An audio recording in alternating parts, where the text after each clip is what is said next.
Welcome to the lecture series of Theory of Automata and Formal Languages. Today we will cover the topic Reduction of Context-Free Grammar. Reduction of Context-Free Grammar हमने पहले देखा था कि जैसे Simplification of Context-Free Grammar में हमें जरूरत पड़ती थी Reduction of Context-Free Grammar की. Reduction of Context-Free Grammar में बेसिकली हम लोग दो फेजेस पे काम करते थे. तो सबसे पहले हम लोग फेज 1 देखते हैं. फेज 1 क्या था? Removal of non generating variables. Removal of non generating variables. Removal of non generating और नॉन जनरेटिंग वेरिएबल्स क्या होते हैं? ऐसे सारे वेरिएबल्स जो किसी भी स्ट्रिंग को जनरेट ना कर रहे हो, वो सारे वेरिएबल्स को हम लोग बोलते हैं नॉन जनरेटिंग वेरिएबल्स, जो हमारे लिए यूजलेस होंगे और इनको हम यहाँ से रिमूव कर सकते हैं. तो removal of non generating variables के लिए कुछ स्टेप्स हैं जिनको हमें फॉलो करना होगा. सबसे पहले हम लोग देखते हैं if G is a context free grammar such that LG is not equal to null, we can find an equivalent grammar G dash such that each variable in G dash derives some string. अगर हम यहाँ पर बात करें, हमारे पास कोई एक ग्रामर गिवन है जो कि आपकी जिसमें आपकी लैंग्वेज नल ना हो, ऐसे सारी ग्रामर्स को हम इक्विवेलेंट जी डैश ग्रामर में रिप्रेजेंट कर सकते हैं और चेंज कर सकते हैं, जिसमें जी डैश में जितने भी वेरिएबल्स होंगे वो किसी ना किसी स्ट्रिंग को जनरेट कर रहे होंगे. तो यहाँ पर हम देखते हैं कि हम किस तरीके से इसको यूज करते हैं. यहाँ पर हम देखते हैं let g is equal to v comma t comma p comma s. एक ग्रामर हमारे पास गिवन है जिसको हमें एक नई ग्रामर में कन्वर्ट करना होगा जो कि हमारी होगी g डैश. वो होगी v dash comma t comma p dash comma s. यहाँ पर हम क्या करेंगे, v डैश और p डैश दो चीज देखेंगे, वेरिएबल्स और प्रोडक्शन. ये दोनों हमारे नए चेंजेस होंगे. तो इन दोनों को कंस्ट्रक्ट करने के लिए हम लोग एक एक करके चीज चेक करते हैं. सबसे पहले हम क्या करते हैं, कंस्ट्रक्शन ऑफ v डैश को देखते हैं. जब भी हम कंस्ट्रक्शन ऑफ v डैश को बनाएंगे तो उससे पहले हमें एक w1 कैलकुलेट करना होगा. और w को किस तरीके से कैलकुलेट करते हैं वो हम यहाँ पर देखते हैं. सबसे पहले हम क्या करेंगे, w1 एक सेट लेंगे जिसमें हम a को रखेंगे. a क्या होगा, सारे a क्या होगा, जो वेरिएबल्स होंगे वो वेरिएबल इस तरह से हम चेक करेंगे कि अगर हमारे पास कोई capital A tendings to W given है और वो W क्या होगा, वो टर्मिनल्स का कॉम्बिनेशन है. इसका मतलब क्या हुआ, जो कैपिटल A होगा और वो सारे वेरिएबल्स जो किसी भी स्ट्रिंग को जनरेट कर रहे हैं डायरेक्टली, उन सारे वेरिएबल्स को हम डायरेक्टली अपने एक W1 सेट में प्लेस कर लेंगे. इसके बाद नेक्स्ट स्टेप में क्या करेंगे, हम W2 कैलकुलेट करेंगे और हम कह सकते हैं Wi+1, क्योंकि ये स्टेप हमें रिपीटेडली फॉलो करना होगा. अगर हमें Wi+1 कैलकुलेट करना है तो Wi में जितने भी सेट्स होंगे उनको तो हम Wi+1 में रख ही लेंगे. साथ में हम उन सारे प्रोडक्शंस को और रख लेंगे और ऐसे सारे वेरिएबल्स को रख लेंगे जिसके प्रोडक्शन होंगे A tendings to alpha. Alpha क्या होगा, जितने भी टर्मिनल्स होंगे और जो Wi के अंदर वेरिएबल्स होंगे, अगर अल्फा उन दोनों में से किसी के कॉम्बिनेशन से बना है तो हम ऐसे सारे वेरिएबल्स को हम Wi+1 में रख लेंगे. इस स्टेप को हम कब तक फॉलो करते रहेंगे, repeat this step till Wi is equal to Wi+1 ना हो जाए. मींस जब भी हम Wi+1 कैलकुलेट कर रहे होंगे और अगर उसमें कोई भी वेरिएबल ऐड नहीं होगा तो हम वहीं पर रुक जाएंगे और जो Wi कैलकुलेट होके आएगा वही हमारा v डैश कहलाएगा. तो so we can define v dash is equal to Wi. Similarly अगर हमें कंस्ट्रक्शन ऑफ p डैश को अगर क्रिएट करना है तो हम Wi की हेल्प से प्रोडक्शंस को चेक करेंगे. यहाँ पर प्रोडक्शन क्या होंगे, जो भी a टेंडिंग्स टू अल्फा होगा, मींस ऐसे सारे प्रोडक्शन जिसमें कैपिटल A और अल्फा या फिर v डैश में हो या फिर टर्मिनल का कोई कॉम्बिनेशन हो, ऐसे सारी चीजें हम लोग यहाँ पर, ऐसे सारे प्रोडक्शंस हम सारे यहाँ पर रख लेंगे. इस चीज को समझने के लिए सबसे पहले हम एक एग्जांपल समझते हैं. एग्जांपल हम लोग लेते हैं, let g is equal to v comma t comma p comma s. अगर हमारे पास गिवन है, हम चेक करते हैं एक example. let g is equal to v comma t comma p comma s be given by the production s tending to ab, capital A tending to small a, capital B tending to small b, capital B tending to capital C और capital E tending to C. Find g dash such that every variable in g derives some terminal string. तो जो हमने पहले phase में देखा कि ऐसे सारे वेरिएबल्स जो किसी भी स्ट्रिंग को जनरेट ना कर रहे होंगे उनको हमें अपनी ग्रामर से रिमूव करना है। अगर हम उसमें देखें तो सबसे पहले हमने देखा था construction of V dash. Construction of V dash को कैलकुलेट करते वक्त हमें सबसे पहले W1 को कैलकुलेट करना था। तो W1 यहाँ पर क्या हो जाएगा, ए बी और ई हो जाएंगे। ए बी ई क्यों होंगे?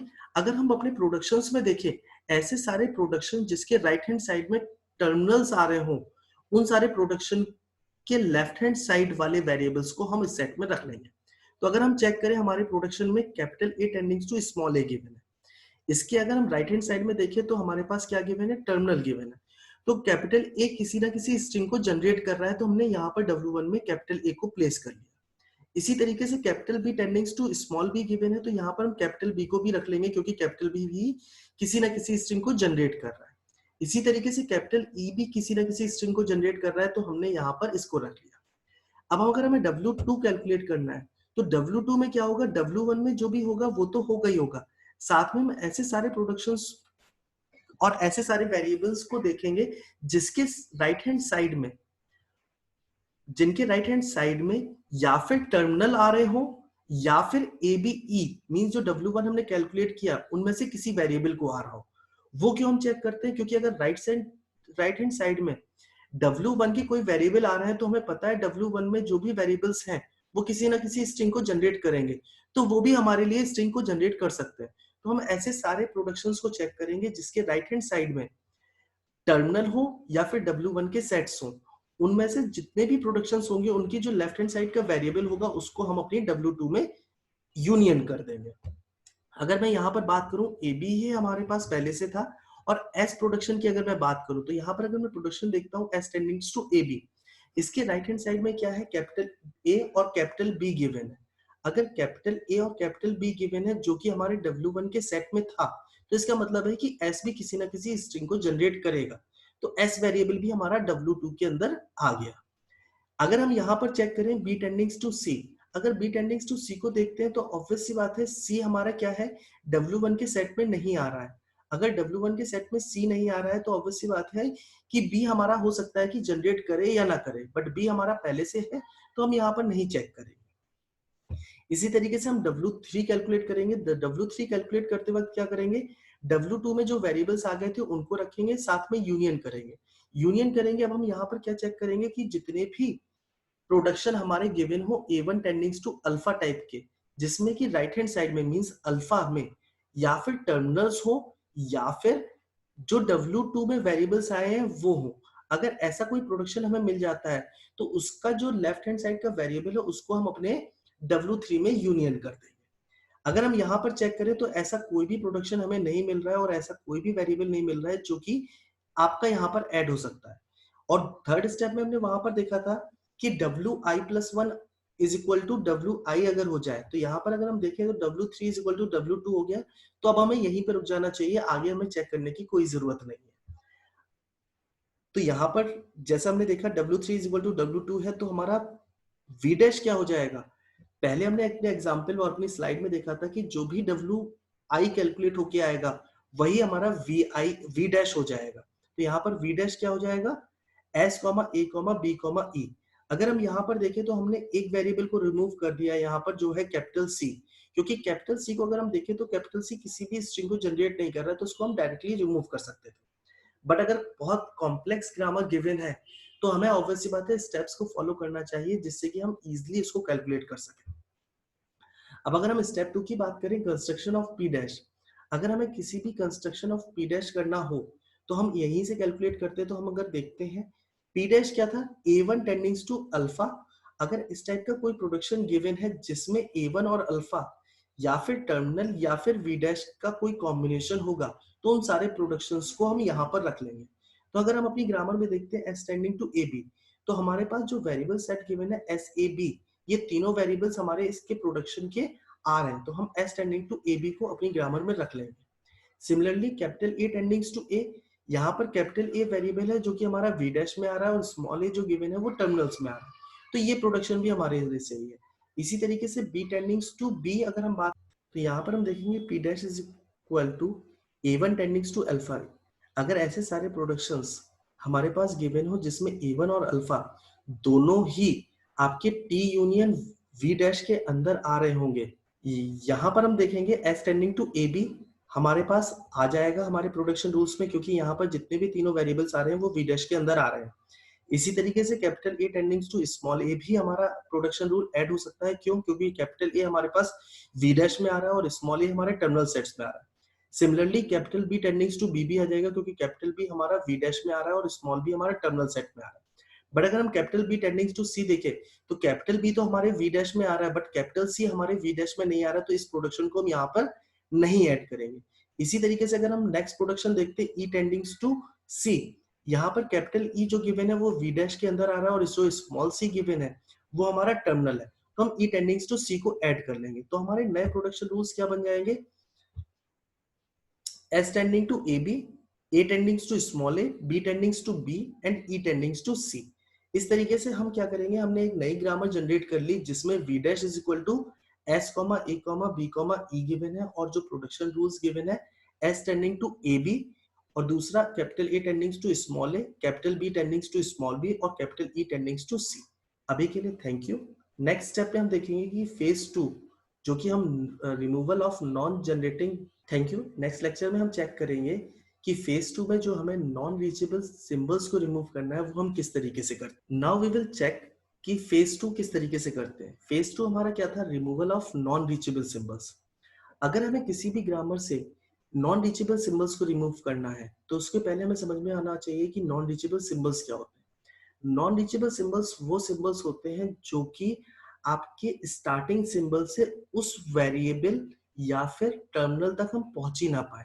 ऐसे सारे वेरिएबल्स और टर्मिनल्स को हम बोलते हैं कि नॉन रीचेबल सिंबल्स, राइट। तो हमें ऐसे सारे वेरिएबल्स और टर्मिनल्स को यहां से रिमूव करना है जो कि स्टार्टिंग वेरिएबल से वहां तक पहुंच ही ना पाए। उसको करने के लिए हम लोग यहाँ पर चेक करते हैं, if a grammar ji is a context free grammar, we can find an equivalent grammar g dash is equal to v dash comma t dash comma p dash comma s such that every symbol in v union t dash is reachable from start symbol s। तो यहाँ पर हमने देखा कि हमारे पास जो grammar है यहाँ पर सारे सिंबल्स वही होंगे जो कि आपके कहीं ना कहीं से रीच कर रहे हो। उसको अगर हमें removal of non reachable symbols पढ़ना है तो उसके लिए हमें सबसे पहले देखना होगा कि अगर हमारे पास एक कोई ग्रामर गिवन है let G is equal to V comma T comma P comma S, तो हम एक नई ग्रामर कंस्ट्रक्ट कर सकते हैं जिसको हम बोल सकते हैं G dash is equal to V comma T comma P comma S as follows. सबसे पहले हम लोग क्या करेंगे कि हमें वी डैश कैलकुलेट करना है और टी डैश और पी डैश कैलकुलेट करना है, तो उसको हमें कैलकुलेट करने के लिए हमें यहाँ पर डब्ल्यू आई को कैलकुलेट करना होगा। डब्ल्यू आई क्या होगा? जो कि आई की value greater than equal to 1 होगी और डब्ल्यू आई हम कैलकुलेट करते हैं। सबसे पहले हम क्या करते हैं, W1 is equal to S ले लेते हैं। W1 is equal to S का मतलब क्या हुआ है कि जो भी आपका स्टार्टिंग सिंबल गिवन होगा वो W1 के सेट के अंदर आ जाएगा। अब जब हम W2 कैलकुलेट करेंगे तो W2 कैलकुलेट करते वक्त हम क्या करेंगे, हम ऐसे सारे सिंबल्स को देखेंगे जो एस से ड्राइव हो रहे हो, मींस ऐसे सारे प्रोडक्शन रूल्स देखेंगे जो एस के प्रोडक्शन रूल्स देखेंगे जिसके राइट हैंड साइड में जो भी वेरिएबल्स और स्ट्रिंग वेरिएबल्स और टर्मिनल्स आ रहे होंगे वो सारे हम W2 के अंदर रख लेंगे। यहीं पर ये चीज इसी चीज को एक्सप्लेन कर रही है, बट ये मैथमेटिकल फॉर्मूले के अकॉर्डिंग समझा रहे हैं। अगेन हम क्या करेंगे, इस स्टेप को तब तक फॉलो करते रहेंगे जब तक WK is equal to WK+1 ना हो जाए, जो कि हमने पहले देखा था। ये चीज आपको बहुत अच्छी तरीके से क्लियर होगी जब हम किसी एक एग्जाम्पल को देखेंगे जो कि हम इसके नेक्स्ट स्टेप में। अब अगर हमारे पास WI कैलकुलेट होके आ गया और WK कैलकुलेट आ गया है तो उसकी हेल्प से हम क्या करेंगे, V डैश और T डैश और P डैश को कैलकुलेट करेंगे। V डैश क्या होगा, V इंटरसेक्शन WK, जो WK कैलकुलेट होके आया और जो V हमारे पुरानी ग्रामर में गिवन था उन दोनों का इंटरसेक्शन करेंगे तो वो हमारा नया V डैश को कैलकुलेट करके दे देगा। इसी तरीके से अगर हम T डैश को कैलकुलेट करते हैं तो T जो हमारी पुरानी ग्रामर के टर्मिनल सेट्स गिवन थे और इंटरसेक्शन करेंगे WK से तो हमें अपना नया T डैश सेट मिल जाएगा।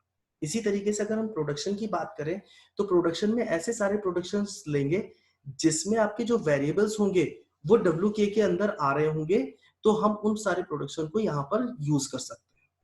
तो इस तरीके से हम लोग क्या करेंगे, removal of non reachable symbols को यूज कर सकते हैं। इसको समझने के लिए हम एक एग्जाम्पल लेके चलते हैं।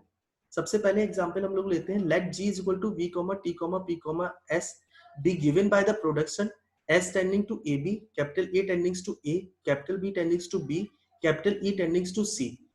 Find G dash such that every reachable symbols is in G dash. अगर हम यहाँ पर बात करें तो हमने पहले वाले स्टेप में जो यूज किया था, पहले वाले फेज में जो ग्रामर यूज की थी जिसमें हम लोगों ने नल प्रोडक्शन को रिमूव किया था और उसके बाद जो ग्रामर मुझे मिलके आई थी वही ग्रामर हम लोग यहाँ पर यूज कर रहे हैं। सबसे पहले स्टेप 1 हम चेक करते हैं। तो स्टेप 1 में क्या था, construction of W I calculate करते वक्त हमने सबसे पहले क्या करना था, W1 को कैलकुलेट करना था। W1 क्या होगा, जो भी हमारे ग्रामर का स्टार्टिंग सिंबल होगा जो कि यहाँ पर S गिवन है उसको हमने यहाँ पर रख लिया। अब अगर हम W2 की बात करें तो S तो हो गई होगा, साथ में हम देखेंगे S प्रोडक्शन के राइट हैंड साइड में जो भी वेरिएबल्स और टर्मिनल्स गिवन होंगे वो भी हमारे सेट में आ जाएंगे। तो यहाँ पर अगर हम बात करें W2 क्या हो जाएगा, S तो हो गई होगा, साथ में यूनियन क्या कर दिया A कॉमा B को, क्योंकि S के राइट हैंड साइड में क्या है, A और B आ रहा है तो हमने A B को यहाँ पर प्लेस कर दिया। इसी तरीके से जब हम W3 कैलकुलेट करेंगे तो हम चेक करेंगे S, A और B तीनों वेरिएबल्स को चेक करेंगे और उसके राइट हैंड साइड में जितने भी सिंबल्स होंगे उनको हम W के अंदर इंसर्ट कर देंगे। तो अगर हम नेक्स्ट स्टेप में देखें W3 में तो S, A, B हमारे पास पहले से आ गया। यूनियन हमने किया A, B, क्यों, कैपिटल A क्या कर रहा है, कैपिटल A हमें स्मॉल a को जनरेट कर रहा है तो स्मॉल a हमारे सेट में आ जाएगा। सिमिलरली कैपिटल B क्या कर रहा है, स्मॉल b को जनरेट कर रहा है तो हमने B को भी जनरेट करके यहाँ पर ले लिया। इस तरीके से अगर हम W4 कैलकुलेट करेंगे तो W4 जो आएगा वो W3 के इक्वल आएगा। इसका मतलब है कि हमें यहीं पर रुक जाना होगा। जब अगर हमें यहीं पर रुक जाना होगा तो हम क्या करेंगे, नेक्स्ट स्टेप को चेक करेंगे जो कि होगा जिसमें हमें कंस्ट्रक्ट करना होगा V, T, P डैश को हमें कैलकुलेट करना होगा। नेक्स्ट स्टेप में हम क्या करेंगे कि construction of V dash, T dash, P dash को देखेंगे जैसे हमने पहले अपने एग्जाम्पल में। नेक्स्ट स्टेप में हम construction of V dash, T dash, P dash को करेंगे जो कि हमने पहली वाली स्लाइड में देखा था कि हम किस तरीके से इसको जनरेट करते हैं। अगर हमें V डैश कैलकुलेट करना है तो V डैश क्या होता है, V इंटरसेक्शन W3, क्योंकि हमने यहाँ पर W3 कैलकुलेट किया है तो हम इन दोनों का इंटरसेक्शन करेंगे। V वेरिएबल्स क्या है, जो हम पहले वाली ग्रामर की अगर मैं बात करूं तो वेरिएबल्स थे S, A, B, E। यहाँ पर अगर मैंने S, A, B, E लिया है और W3 क्या आ गया, वो आ गया S, A, B और A, B। अगर इन दोनों का इंटरसेक्शन करते तो हमारे पास S, A, B आएगा। नाउ तो स्टेप 2 हम देखते हैं construction of V dash, T dash, P dash किस तरीके से कैलकुलेट करते हैं। अगर हम बात करें V डैश को कैलकुलेट करते वक्त तो हमने पहली वाली स्लाइड में देखा था कि अगर जो भी V वेरिएबल्स गिवन होंगे उसका इंटरसेक्शन हम W से कर देंगे तो जो भी हमारा रिमेनिंग सेट क्रिएट होगा वही हमारा V डैश होगा। तो अगर हम V की बात करें तो हमारी ग्रामर में जो V गिवन है वो है S, A, B, E। उसको इंटरसेक्शन करते हैं हम W से, जो कि हमारा W कैलकुलेट होके आया था S, A, B, A, B। अगर हमारे पास ये प्रोडक्शंस गिवन है तो इसका हम इंटरसेक्शन अगर करते हैं तो हमारे पास क्या आएगा, S, A, B, जो कि हमारा V डैश होगा। सिमिलरली अगर हम लोग T डैश कैलकुलेट करना चाहते हैं तो T डैश भी हमारा क्या था, T इंटरसेक्शन WK। तो अगर यहाँ पर हम WK की बात करें तो वो W3 था। तो अगर हम T की बात करते तो हमारे पास जो पहले ग्रामर गिवन थी उसमें गिवन था A, B, C। उसका इंटरसेक्शन हम क्या करेंगे, W से करेंगे, जो कि हमारे पास ये गिवन है तो वो चीज हमने यहाँ पर प्लेस कर दिया। अगर इन दोनों का इंटरसेक्शन करते तो हम यहाँ पर देखते हैं कि ए बी केवल कॉमन है दोनों में, तो हमने ए बी हमारे पास स्ट्रिंग है। तो यहाँ पर अगर आप देखेंगे टर्मिनल्स में से हमारे पास स्मॉल सी निकल चुका है। स्मॉल सी क्यों निकला है, क्योंकि ये चीज आपकी स्टार्टिंग सिंबल से रीच नहीं कर पा रही थी, इसलिए सिंबल को हमने यहाँ से रिमूव कर दिया। इसी तरीके से अगर हमें प्रोडक्शन कैलकुलेट करना है तो प्रोडक्शन में हम लोग क्या चेक करते हैं, ऐसे सारे प्रोडक्शन जिसके जिसके लेफ्ट हैंड साइड में आपके सारे वेरिएबल्स आ रहे हो जो कि आपके डब्ल्यू के अंदर हो। तो अगर हम बात करते हैं प्रोडक्शंस की, सबसे पहला प्रोडक्शन है S tending to A B.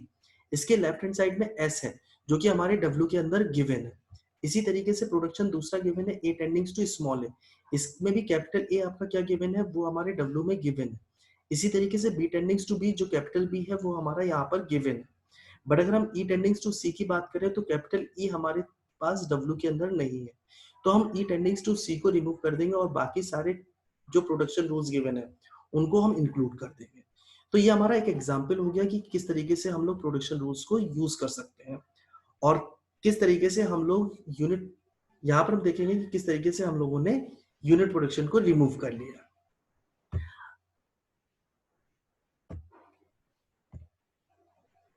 अभी हम लोगों ने जो देखा वो हमने फेज 1 और फेज 2 के दोनों के अलग अलग एग्जाम्पल देखे। अगर हमें reduction of context free grammar करना है और केवल एक ही एग्जाम्पल के थ्रू करना है, तो हम किस तरीके से करते हैं, तो हम यहाँ पर चेक करते हैं। अगर हमारे पास एक ग्रामर गिवन है, construct a reduced grammar equivalent to the grammar G is equal to S, A, C, D, E, जहां पर A, B, P, S। अभी तक हम लोगों ने reduction of context free grammar पढ़ा। Reduction of context free grammar में हम लोगों ने देखा कि हमारे पास दो फेज थे, फेज 1 और फेज 2। फेज 1 को जब हमने स्टडी किया तो उसका एग्जाम्पल देख लिया, इसी तरीके से फेज 2 जब पढ़ा तो हमने उसका एक एग्जाम्पल पढ़ लिया। बट अगर हमारे पास क्वेश्चंस आते हैं या क्वेश्चन पूछा जाता है कि reduction of context free grammar करना है, तो उसको हमें दोनों स्टेप्स को एक ही एग्जाम्पल में सॉल्व करके देखना होगा। तो यहाँ पर जो हम एग्जाम्पल देख रहे हैं वो reduction of context free grammar के लिए देख रहे हैं। तो जो हमारे पास क्वेश्चंस गिवन है वो गिवन है, construct a reduced grammar equivalent to the grammar G is equal to this, जहां पर प्रोडक्शन रूल CSRA गिवन है। इनमें से हमें क्या करना है, इस ग्रामर को रिड्यूस करना है। अगर इस ग्रामर को हमें रिड्यूस करना है तो इस ग्रामर के लिए हमें दो फेजेस पे काम करना होगा। पहला फेज क्या होगा, removal of non generating variables. यहाँ पर हम चेक करेंगे कि जो आपको जी ग्रामर गिवन है उससे हम लोग उसको एज अ इनपुट देंगे, यहाँ पर उसको हम लोग removal of non generating variables में यूज करेंगे।